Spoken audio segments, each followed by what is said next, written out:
నమస్తే, welcome to Leo Telangana. మనతో ఉన్నారు పొలిటికల్ అనలిస్ట్ శ్రీలీల గారు. నమస్తే అండి. నమస్తే. నారా చంద్రబాబు నాయుడు గారు వర్సెస్ కల్వకుంట్ల చంద్రశేఖర్. వాస్తవానికి రాజకీయాల్లో కూడా దాదాపు ముందుగా వచ్చింది చంద్రబాబు నాయుడు గారు అయితే, తర్వాత కేసీఆర్ గారు రావడం, ఒకే పార్టీ నుంచి మళ్ళీ రావడం, తర్వాత తెలుగుదేశం పార్టీలో కూడా కేసీఆర్ గారు ఉన్న సంగతి అందరికీ తెలిసిందే. అయితే ఇప్పుడు తెలంగాణ ప్రాంతానికి సంబంధించి బాపు ఎవరైతే ఉన్నారో కేసీఆర్ అని చెప్పి మాట్లాడుతున్నారు, కానీ చాలామంది దాన్ని అంగీకరిస్తలేదు. కానీ వాస్తవానికి చంద్రబాబు నాయుడు గారికి కేసీఆర్కి ఉన్నటువంటి ఒక వ్యత్యాసం ఏంటి, ఎందుకని ఇప్పుడు రాజకీయ దురంధర్ చంద్రబాబు నాయుడు గారు అని అంటుంటే రాజకీయ దరిందర్ కేసీఆర్ అని చెప్పి మాట్లాడుకుంటున్నారు? ఎందుకు ఈ యొక్క ప్రస్తావన వచ్చిందంటే ఏం చెప్తారు? క్లియర్గా అందరికీ తెలిసిందేనండి. అది కొత్తగా ఎందుకు అనేది ఇంకా అసలు దానికి సమాధానం లేనిది అది. ఎందుకంటే ఎందుకు అనేది ఎవరు అనుకోరు, క్లియర్గా అర్థమవుతుంది ఎవరు ఏంటి అనేది.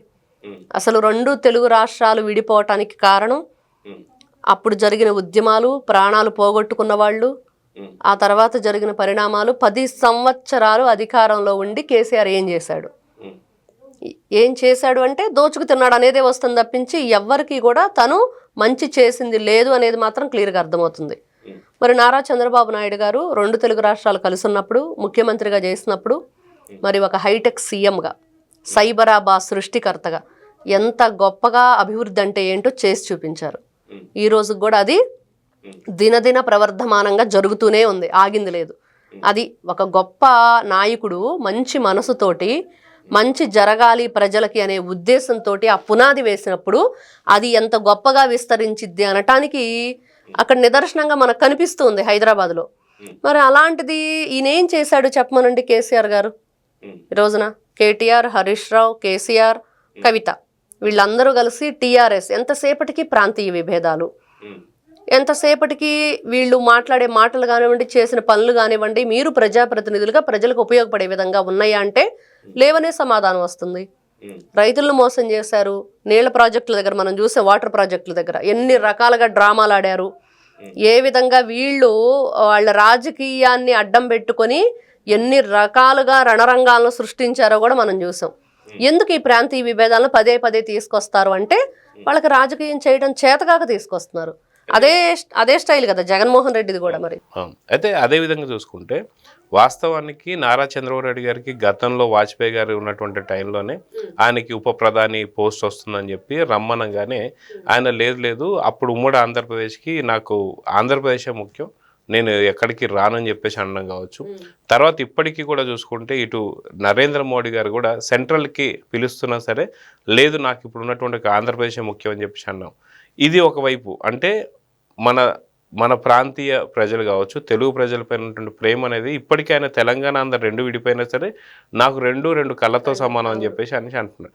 కానీ అదే కేసీఆర్ గారు టీఆర్ఎస్ అనే పార్టీ, తెలంగాణ రాష్ట్ర సమితి అని చెప్పి స్టార్ట్ చేసినటువంటి పార్టీ 5 ఏళ్ళకి అది బీఆర్ఎస్ అంటే భారతీయ రాష్ట్ర సమితి కింద ఆయన ప్రధానమంత్రి అవ్వాలని చెప్పేసి అనుకున్నాను. కానీ ఇప్పుడు చూస్తే పూర్తిగా ఫామ్ హౌస్కే దీన్ని ఎలా చూడాలి అంటే పట్ల ఉన్నటువంటి అంకిత భావం చంద్రబాబు నాయుడు గారిది అయితే కేసీఆర్ది స్వార్థపూర్వ రాజకీయాలు. ఎందుకంటే తెలంగాణ విడిపోయినప్పుడు 100 కోట్ల మిగులు బడ్జెట్తో వచ్చినటువంటి తెలంగాణ దాదాపు కేసీఆర్ దిగిపోయటానికి 7 లక్షల కోట్ల అప్పుతో మనం చూసాం. సో దీన్ని ఎలా చూడాలి? ఖచ్చితంగా అండి, మనం నిజంగా టీఆర్ఎస్ బీఆర్ఎస్కి ఎందుకు మారింది? వాళ్ళు ఆ మధ్య రజతోత్సవ వేడుకలు చేసినప్పుడు కూడా నేను ఒకటి క్వశ్చన్ అడిగాను, మీరు దేనికి రజతోత్సవం చేస్తున్నారు, టీఆర్ఎస్కా బీఆర్ఎస్కా? అది కూడా చెప్పాలి కదా ప్రజలకి, దేనికి చేశారు అనేది. నా తెలంగాణ అంటూ, నా తెలంగాణ ప్రజలంటూ ఆందోళనను తరిమి కొడదామంటూ చాలా రకాల వ్యాఖ్యలు చేశారు, ప్రాంతీయ విభేదాలను సృష్టించారు, రాజకీయ లబ్ధి కోసం చాలా వాళ్ళ మనుగడ కొనసాగించడానికి ఎన్ని రకాల డ్రామాలు ఆడారు, అన్ని ఆడారు.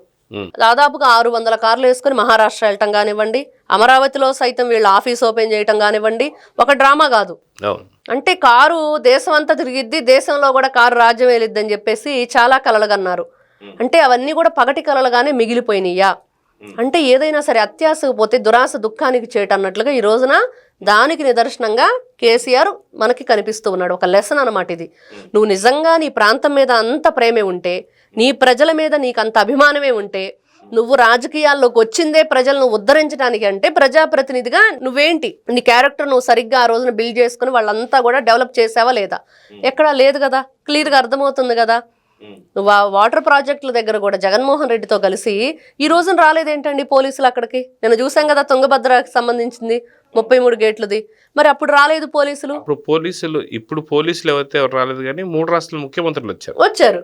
అవును, కానీ ఆ రోజు నాగార్జున సాగర్ డ్యామ్ దగ్గర జరుగుతున్నటువంటి డ్రామాకి ముఖ్యమంత్రులు రాలేదు కానీ పోలీసులు పంపించారు డ్రామా. ఎంత దారుణం అంటే అంత భయంకరమైన పరిపాలన అందించిన వ్యక్తిని మరి ఎవరు రాజకీయానికి నువ్వు మాకు బాపువనో లేకపోతే ఇంకోటని ఎలా చెప్పుకుంటారు చెప్పండి? ఈ రోజున తండ్రికి తగ్గ కొడుకు కూతురు అని అనిపించుకుంటున్నారు తప్పించి వాళ్ళు కూడా ఎక్కడ దేనికి తీసుకోవట్లేదు. నారా చంద్రబాబు నాయుడు గారిని అరెస్ట్ చేసినప్పుడు కేటీఆర్ ఏ విధంగా మాట్లాడాడు? అందరం ఎందుకు ఆ రోజున అంత ఇదిగా కేటీఆర్ గురించి మాట్లాడాల్సి వచ్చింది? కేసీఆర్ నిలదీయాల్సి వచ్చింది. మీరేం చేశారు తెలంగాణకి? ఇక్కడ అందరం కలిసి అభివృద్ధి చేసుకుంటున్నాం, అందరం కలిసి వెళ్ళాలి. మరి మా నాయకుడికి ఇబ్బంది వచ్చింది కాబట్టి మేము ముందుకు వచ్చాం అన్నప్పుడు ఇష్టమైతే నువ్వు ఉండు, లేకపోతే నిన్నేం మేము రమ్మని మాతో పాటు కూర్చోమని అడగట్లేదు కదా. మేము చేసేదానికి మీరు అడ్డుపడొద్దు అని ఆ రోజున చెప్పాం. అబ్బాయి వెళ్ళలేదు. నేను జగన్మోహన్ రెడ్డి ఫోన్ చేసి చెప్తాను, నా ఫ్రెండేను, మీరు వెళ్ళి వైజాగ్లోనో లేకపోతే ఇంకెక్కడో చేసుకోండి, కానీ హైదరాబాద్లో మాత్రం చేయటానికి వీల్లేదని చెప్పేసి కేటీఆర్ చెప్పాడు. అప్పుడు ఏమన్నారు అందరూ? ఖచ్చితంగా నీకు కాలం దగ్గర పడింది, నువ్వు ఉండటానికి వీల్లేదు, ఇంకా నువ్వు పదవికి పనికిరావు, కాబట్టి వినాశకాల విపరీత బుద్ధిని నీకు ఇట్లాంటి బుద్ధి పుట్టింది అంటే అరెస్ట్ చేయించటం, ఆ రోజున పోలీసుల చేత కొట్టించటం, బూతులు తిట్టించటం, వసే అనే మాటలు కూడా ఆ రోజున పోలీసుల చేత మమ్మల్ని అనిపించిన పద్ధతి అనమాట. అంత నీచానికి పాల్పడిన ఆ వ్యక్తిని మరి వీళ్ళు నా తెలంగాణ నా ప్రజలు అంటే ఎవరైనా నమ్ముతారా? అది ఇప్పుడు కవిత కూడా సేమ్ అదే మాటలు మాట్లాడుతుంది. తెలంగాణకి ఎవరు రాకూడదు, మీరు వస్తే వచ్చి రొయ్యలు అమ్ముకోండి, సినిమాలు తీయండి, ట్యాక్సులు కట్టండి, మీరు వెళ్ళిపోండి తప్ప ఇక్కడ ఎవరు కూడా భూములు కానీ ఆస్తులు కానీ కొనొద్దని చెప్పి మాట్లాడుతుంది.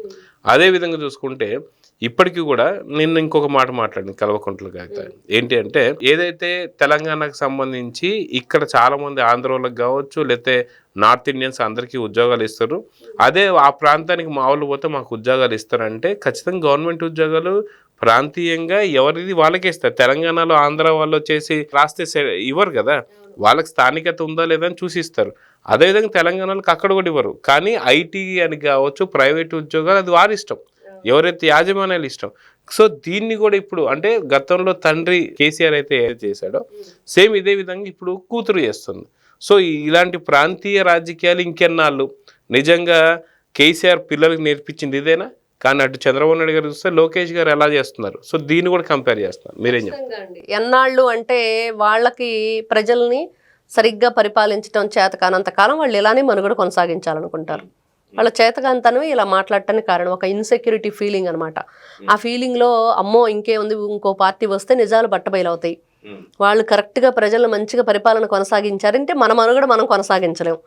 అదే ఇప్పుడు పెద్ద ప్రాబ్లం అయింది. అందుకనే మన పవన్ కళ్యాణ్ గారు కూడా ఒక మాట చెప్పారు, ఇక్కడ తెలంగాణ వాళ్ళే నిలబడతారు, వాళ్ళే ఇక్కడ నాయకులుగా తయారవుతారు, వాళ్ళ చేతే పార్టీ ముందుకు నడిపించబడిద్ది అని. ఇంకా దానికి కూడా మీరు ఒప్పుకోరా? అంటే ఇక్కడ తెలంగాణ అనేది అబద్ధమా? అంటే మీ తెలంగాణ వాళ్ళే వస్తున్నారు కదా. అంటే తెలంగాణ ప్రజలు ఎవరు ఇచ్చినా సరే మాకు ఇష్టం లేదు, ఓన్లీ మా కుటుంబమే ఉండాలనుకుంటున్నారు. అదే అనిపిస్తుంది ఇప్పుడు ఆవిడ మాటలకి. ఇప్పుడు ఎవరైతే ఉద్యోగాల గురించి ఆవిడ మాట్లాడినప్పుడు ఇక్కడ ఉన్న కంపెనీలు మరి ఎక్కడెక్కడి నుంచి వచ్చి పెట్టారు కదండి, మరి వాళ్ళు కూడా పెట్టకుండా తీసుకుని వెళ్ళిపోవాలా?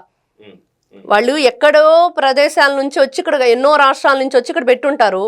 అంటే ఇప్పుడు ఎవరు కంపెనీలు ఉండాలి, ఎవరు ఉద్యోగాలు చేయాలి, ఎక్కడ ఉండాలనేది మరి ఈవిడ ఒక చట్టాన్ని తీసుకొచ్చిద్దా, లేకపోతే చైనా వాళ్ళలాగా వాళ్ళు కట్టుకుని ఉండిపోయిద్దా? అంటే ఆర్టికల్ 19 ప్రకారం భారతదేశంలో ఎవరు ఎక్కడైనా సరే వాళ్ళు కంపెనీలు పెట్టవచ్చు, ఎవరు ఎక్కడైనా సరే వెళ్ళొచ్చు, బతకొచ్చు, బిజినెస్లు చేసుకోవచ్చు, ఏదైనా చేయొచ్చు. అవును. సో ఉన్నటువంటి యొక్క ఏదైతే ఫండమెంటల్ రైట్స్ ను కూడా ఆవిడ ఇలా మాట్లాడడాన్ని ఎలా? వాళ్ళకి ఫండమెంటల్ రైట్స్ అంటే అండి ఫస్ట్ వాళ్ళు మెంటల్ గా ఎలా ఉన్నారనేది ఇక్కడ ఇంపార్టెంట్, వాళ్ళ మెంటల్ కండిషన్ ఎలా ఉండేది అనేది ఇంపార్టెంట్. వాళ్ళ ఇందా మనం చెప్పుకున్నాం, నారా లోకేష్ గారు, చంద్రబాబు నాయుడు గారు, ఎన్టీ రామారావు గారు, మరి ఇక్కడ చూస్తే కేసీఆర్ గారు, కల్వకుంట్ల కవిత గారు, అదేవిధంగా కేటీఆర్ గారు, వీళ్ళంతా ఎలా ఉన్నారు? మరి ఈ రోజున చూస్తే ఒక సినిమా గురించి కూడా పవన్ కళ్యాణ్ గారికి ఉద్దేశించి ఆవిడ ఆపాదించి మాట్లాడటం, దానికి వాళ్ళు తిరిగి కౌంటరు. చిప్పకూడికి తెలంగాణ ప్రజలకు సమాధానం చెప్పాల్సింది ఇప్పుడు ఈ రోజున కవిత అని చెప్పేసి ఏం చెప్తారండి? ఎప్పుడైనా ఎక్కడైనా సరే నారా లోకేష్ గారు కానివ్వండి, చంద్రబాబు నాయుడు గారు కానివ్వండి, రాజకీయాన్ని ఎలా చేస్తున్నారు, ఎంత రాజసంగా ఉంటుంది, ఎంత గొప్పగా వాళ్ళు చరిత్రను తిరగరాసుకుంటూ వస్తున్నారు.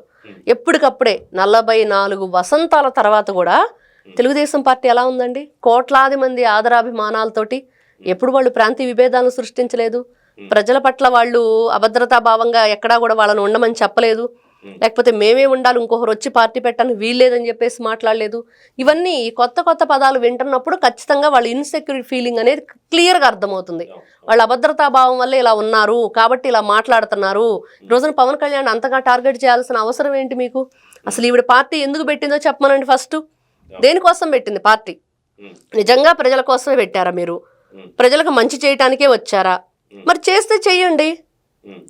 చేయకుండా ఇలాంటివన్నీ కూడా ఇప్పుడు ఇడుపు కాగితం అనే దానికి పవన్ కళ్యాణ్ గారు సమాధానం చెప్పేది ఏంటంటే అర్థం ఎంత చండాలంగా ఉంది ఆ భాష. అంటే ఇప్పుడు మీరు జైలుకి వెళ్ళి వచ్చారు, ఇన్ని నెలలు ఉన్నారు, మరి దానికి మీరేం చెప్తారు? చేసిన తప్పుకు వెళ్ళారా, చేయని తప్పుకు వెళ్ళారా? ఖచ్చితంగా తప్పు చేసే వెళ్ళారనేది అందరూ చెప్తున్నారు. మరి ఒక తెలంగాణ ఆడపడుచుగా తెలంగాణ పరువు తీశారు మీరని చెప్పేసి అందరూ అనుకుంటున్నారు. దానికి మీరేం సమాధానం చెప్తారు? బతుకమ్మ ఆడుతూ మరి మా బతుకులు ఇచ్చేయటానికి నువ్వు వచ్చావని చెప్పేసి వాళ్ళందరూ అడుగుతున్నారు. అప్పుడు ఈవిడేం చెప్తుంది? కాబట్టి ఏదైనా ఈ రోజున ప్రజలకు మంచి చేయాలనే ఉద్దేశం ఉన్న రాజకీయ పార్టీలు అయితే ఎలా ఉంటాయి అనేది మనకు అర్థమవుతుంది. తెలుగుదేశం పార్టీని, కొన్ని పార్టీలను చూసినప్పుడు, మరి మిగతా వాళ్ళని చూసినప్పుడు వాళ్ళు రాజకీయాన్ని అడ్డం పెట్టుకుని వాళ్ళు లబ్ధి చేకూర్చడానికి వచ్చారనేది క్లియర్గా అర్థమవుతుంది. సో చూద్దామండి, ఖచ్చితంగా అందుకే ఇన్ని విభేదాలు ఉన్నాయి కాబట్టి, ఇన్ని వ్యత్యాసాలు ఉన్నాయి కాబట్టి చంద్రబాబు నాయుడు గారిని రాజకీయ దురంధరని, అదేవిధంగా కేసీఆర్ రాజకీయ దరిందర్ అని చెప్పేసి అంటున్నారు. సో చూద్దాం ఏం జరగబోతుంది. నమస్తే. నమస్తే.